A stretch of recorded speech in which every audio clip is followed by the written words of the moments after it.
मुख्य अतिथि महोदय, विशिष्ट अतिथि महोदय, मुख्य वक्ता महोदय और आज के इस प्रोग्राम के आयोजनकर्ता महिला एवं यूथ उत्पीड़न निवारण समिति और इस बाबा साहब की और महात्मा फुले की शिक्षाओं को याद करने के लिए एकत्रित हुए इंसाफ लोगों, प्यारे बच्चों, माताओं बहनों, साथी ने बहुत बढ़िया बात कही कि इन मंचों से ही हम अपनी बात खुल के नहीं रखेंगे तो कहाँ रखेंगे। बिल्कुल, हमने मर्यादित भाषा में अपनी बातें खुल के रखनी चाहिए और बाबा साहब की जो शिक्षाएं थी, उनके जो संघर्ष थे, उनको हम याद करें और उनकी शिक्षाओं से सबक लेकर आज जो शिक्षाएं उनकी प्रासंगिक हैं, उन शिक्षाओं को लेकर हम आगे बढ़े। इसीलिए मेरे विचार से आज हम यहाँ एकत्रित हुए। मैंने अपने जीवन में 3 तरह के लोग मिले। एक तरह के लोग हैं, जब हम बाबा साहब का नाम लेते हैं तो बाबा साहब का नाम लेते ही वो लोग बिगड़ जाते हैं और ये कहते हैं कि कुछ नहीं था ये। मैं ऐसे लोगों को पागल लोग मानता हूं।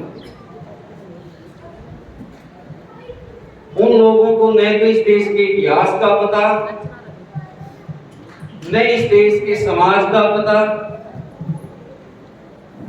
न इस देश की परंपराओं और इस देश की संस्कृति का पता। वो अपनी दुनिया में जीने वाले लोग। दूसरी तरह के लोग हमारे को मिलते हैं जो बाबा साहब की पूजा करते हैं। पीछे भी आ जाओ। उनके नाम पर सत्संग और भंडारे शुरू किए गए। उन लोगों को भी मैं मानता हूं कि बाबा साहब के कारवां को पीछे धकेल रहे, आगे ले जाने का कार्य नहीं कर रहे। पहली किस्म के और इस किस्म के लोगों में कोई ज्यादा अंतर नहीं है। और तीसरी किस्म के लोग ऐसे हैं जो इंसाफ पसंद लोग हैं, जो बाबा साहब की किताबों का अध्ययन करते हैं और अध्ययन करने के बाद जो उनकी शिक्षाएं हैं उन पर मनन करते हैं। उनकी समझ में थोड़ा बहुत ऊपर नीचे अंतर हो सकता है, लेकिन बहुत तार्किक ढंग से बाबा साहब का मूल्यांकन करते हुए, उनकी शिक्षाओं को आत्मसात करते हुए कोशिश करते हैं इस समाज को बदलने की। तीसरी तरह के ऐसे लोग हैं और मैं उम्मीद करता हूं आज इस सभा के अंदर ऐसे लोगों की संख्या ज्यादा होगी। साथियों, बाबा साहब का जो सबसे बड़ा मिशन था, सबसे बड़ा मिशन उनका था कि कैसे समाज का हम निर्माण करें जो जाति विहीन हो और समता मूलक हो। मेरी बात ध्यान से सुनना। एक ऐसा समाज जो जाति विहीन हो और समता मूलक हो, क्योंकि जिस दौर में बाबा साहब पैदा हुए, बहुत जटिलताओं का, भयावताओं का, सामाजिक उत्पीड़न का, छुआछूत का बहुत जबरदस्त तरीके से सामना करना पड़ा। उन्होंने संकल्प किया कि मैं इन हालातों को बदलूंगा। बहुत प्रयास किया, कुछ हद तक वो कामयाब भी हुए। साथियों, जो मैंने बताया बाबा साहब का हम मानते हैं, संविधान की बात करते हैं, रिजर्वेशन की बात करते हैं, और हम बात करते हैं बहुत काम की, उनकी डिग्रीज की बात करते हैं कि इतनी इतनी उन्होंने डिग्रियां हासिल की।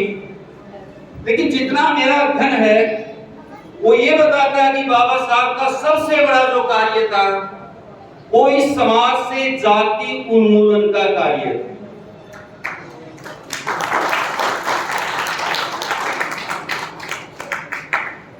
और आज हम उनके अनुयायी बनने का दावा करते हैं, और कई बार हम देखते हैं उनके अनुयायी भी आज जाति तोड़ने का काम कम करते हैं और जातियों को मजबूत करने के कार्य में लगे। ये बड़े दुख और मलाल की बात है। मुझे बड़ा दुख होता है कि पूरे हिंदुस्तान के अंदर अब एक भी मूवमेंट ऐसा नहीं चला हुआ जो जाति उन्मूलन की बात करता हो। पूरे हिंदुस्तान के अंदर कोई छोटे मोटे में संगठनों की बात तो कर नहीं रहा, एक भी बड़ा ऐसा आंदोलन नहीं चल रहा। ये बहुत दुख की बात है। तो मेरे सामने युवा साथी बैठे हैं, बच्चे बैठे हैं, मैं आपसे आह्वान करता हूं कि बाबा साहब जिस तरह का समाज बनाना चाहते थे, कम से कम हम तो बदले। बहुत लोग कहते हैं कि बाबा साहब सबके थे, मैं नहीं मानता बाबा साहब सबके। क्या बाबा साहब पूंजीपतियों के थे? क्या बाबा साहब पाखंड फैलाने वालों के थे? क्या बाबा साहब मनुवादियों के थे? क्या बाबा साहब जाति को मजबूत करने वाले लोगों के थे? बिल्कुल नहीं थे। बाबा साहब उनके आदर्श हो सकते हैं जो समाज में जाति विहीन और समता मूलक समाज के निर्माण में अपना प्रयास करते हैं, जो इंसाफ पसंद लोग हैं, जहां भी उनको लगता है कि यहाँ न्याय हो रहा है, जितनी उनमें क्षमता अपनी आवाज उठाते हैं, बाबा साहब उनके आदर्श हैं। हम सभी बाबा साहब को तो मानते हैं, लेकिन दुख की बात है बाबा साहब की नहीं मानते, उनकी शिक्षाओं को नहीं मानते। घरों में देखते, क्योंकि मेरा बड़ा एक्सपोजर है, जो वर्किंग क्लास के जो हमारे भाई हैं उनके हम जब घरों में जाते हैं, एक तरफ बाबा साहब की तस्वीर होती है और दूसरी तरफ एक अंधविश्वासी व्यक्ति की तस्वीर होती है। आम घरों में ऐसा फैला हुआ है। दोनों एक दूसरे के विरोधी हैं, उनके विचारों में कोई तालमेल नहीं है। हमें गांव में जाकर, शहरों में जाकर जो हमारे गरीब भाई हैं, मजदूर हैं, अज्ञानी हैं, उनको ज्ञान नहीं है, उनको समझाना होगा। इस तरह के अंधविश्वास और पाखंड से उनको हमें बाहर निकालना होगा। उन्हें शिक्षा के महत्व को समझाना होगा कि जो शिक्षा का महत्व है, केवल शिक्षा ही एक ऐसा हथियार है जो बाबा साहब कहा करते कि जिसको लेकर हम आगे बढ़े। साथियों, शिक्षा पर भी हमें विचार करना होगा। बाबा साहब कैसी शिक्षा चाहते थे? वो धार्मिक शिक्षा तो नहीं चाहते थे, भेदभाव वाली शिक्षा तो नहीं चाहते थे। वो शिक्षा चाहते थे कि शिक्षा धर्मनिरपेक्ष हो, शिक्षा ऐसी हो जो हमारे अंदर वैज्ञानिक चेतना को विकसित करे। ऐसी शिक्षा बाबा साहब चाहते थे। और आज हम क्या हैं, मैं यूनिवर्सिटीज के अंदर देखता हूं, यूनिवर्सिटीज के जो बड़े बड़े प्रोफेसर हैं, डॉक्टर्स हैं, इंजीनियर हैं, कमाल की बात है, जितना पढ़ के उतने ही उन जातिवाद के घेरे में जकड़े जा रहे हैं। जातीय जो समाज के अंदर सभाएं हैं, उन सभाओं के प्रधान उन सभाओं से जुड़े हुए हैं। याद रखना साथियों, ये लोग विकास नहीं कर सकते, किसी कीमत पर विकास नहीं कर सकते। थोड़े समय आपको लग सकता है, लेकिन आगे जाके सारी प्रतिगामी ताकतें हैं, और बाबा साहब ने हमारे को प्रतिगामी ताकतों से सचेत किया था, यदि हम ईमानदारी से इन चीजों को पढ़ें। साथियों, बाबा साहब की जो 22 प्रतिज्ञाएं थी, कई बार मैं सोचता हूं कि मैं कितनी प्रतिज्ञाओं पर खरा उतरता हूं। तो मैं ये देखता हूं कि ज्यादा नहीं तो 6.5 प्रतिज्ञाओं पर तो मैं खरा उतरता हूं। ये आपके सामने पहली 6 और एक 8वीं प्रतिज्ञा, 19वीं प्रतिज्ञा को मैं थोड़े हिस्से में मानता हूं या उनका पालन करता हूं। तो साथियों, बाबा साहब को मानने का मतलब यह है कि उनकी शिक्षाओं को बार-बार पढ़ें, बार-बार समझें। बाबा साहब मूर्तियों में नहीं है, किताबों में है, संघर्षों में है। इस चीज की हमें आवश्यकता है। आज हमारे को कितना वर्णित किया जा रहा है। आपने देखा होगा जो भी राजनीतिक पार्टी आती है बाबा साहब की प्रतिमाएं बनाने में लगी हुई। अच्छी बात है, प्रतिमा बनाइए आप, लेकिन उनके विचार कहां गए? एक भी राजनीतिक दल उनके विचारों पर खरा नहीं उतरने का प्रयास करे, नजदीक भी नहीं है। मैं दावा करता हूं, जितने भी हिंदुस्तान के अंदर, साथियों ध्यान से सुनना मेरी ये बात और पसंद करना, जो जो बाबा साहब के विचार थे उनसे कहिए कि आप स्टेज पर आकर उनके विचार पढ़ दीजिए जो उन्होंने कहा था। किसी की भी हिम्मत नहीं है। डरपोक लोग हैं, झूठे लोग हैं। नाम बाबा साहब का एजेंडा कुछ और होता है। इवन युवा साथी मेरी बात पर ध्यान देना, जो ये कहते हैं बाबा साहब के विरासत को आगे लेके चलने वाली पार्टियां हैं।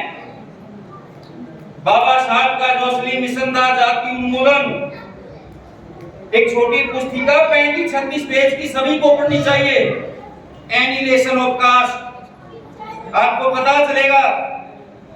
तो एक बहुत छोटी पुस्तिका लिखी थी बाबा साहब ने, वेटिंग फॉर ए वीजा, सिर्फ 16 पेज की। उस समय की क्या कंडीशंस थी उनके बारे में सारी बातों का आपको पता चलेगा। जो ये कहते हैं कि बाबा साहब की विरासत को आगे ले जा रहे हैं, वो भी जोबलेस हो जाएंगे, उनकी भी दुकानें बंद हो जाएंगी। तो खैर, मेरे को पता वक्ता ज्यादा है।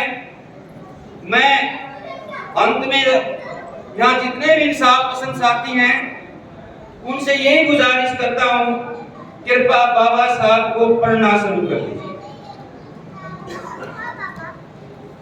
मेमोरियल, उनकी प्रतिमाएं गरीब लोगों से, आप जरूरी नहीं है कि 130 फुट की, 150 फुट की, वर्ल्ड रिकॉर्ड में जरूरत नहीं है।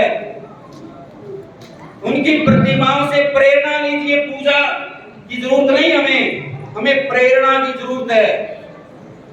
और बाबा साहब भी अपने 3 गुरु मानते थे, गौतम बुद्ध को, कबीर को और ज्योतिबा फुले को। क्या उन्होंने कहीं पूजा की थी? इनकी प्रेरणा ली थी उनसे, और उनके विचारों को आगे बढ़ाया था, डेवलप किया था उनके विचारों को।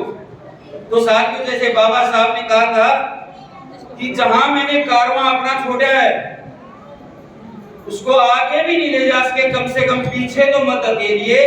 और बहुत दुख होता है कि आज उनके कारवे को सभी मिलकर पीछे धकेलने का प्रयास कर रहे हैं। और तो उनकी विचारधारा में इतनी ताकत है, बहुत जबरदस्त। हम पढ़ेंगे तो सीख मिलेगी कि थोड़े बहुत साथी जो ईमानदारी से काम कर रहे हैं उन्हीं से उनके विचार आगे जा रहे हैं। तो साथियों, मैं अपनी वाणी को विराम देने से पहले यही निवेदन करूंगा कि आज से हम और अगला जब 14 अप्रैल मनाएं, ज्यादा नहीं तो 500-700 पेज बाबा साहब के लिखे हुए पढ़ गया, उन पर चिंतन करें। और जो हमारे गरीब भाई बहन हैं, जो वर्किंग क्लास से जुड़े हुए हैं, उनको हम संभालें। और अंतिम बात मैं ये बताना चाहता हूं कि कोई भी एक्शन आज के दौर में, हमें बाबा साहब की फिलॉसफी को भी डेवलप करना है। आज के दौर में हमारा कोई भी वक्तव्य यदि वर्किंग क्लास की, गरीब लोगों की, मजदूरों की, श्रमिकों की, कमेरों की, यदि उनकी एकता को तोड़ता है, जाति और जाति के बीच में खाई गहरी करता है, धार्मिक अंधता में डालता है, तो हम बाबा साहब के सच्चे अनुयायी नहीं हो सकते। Thank you very much.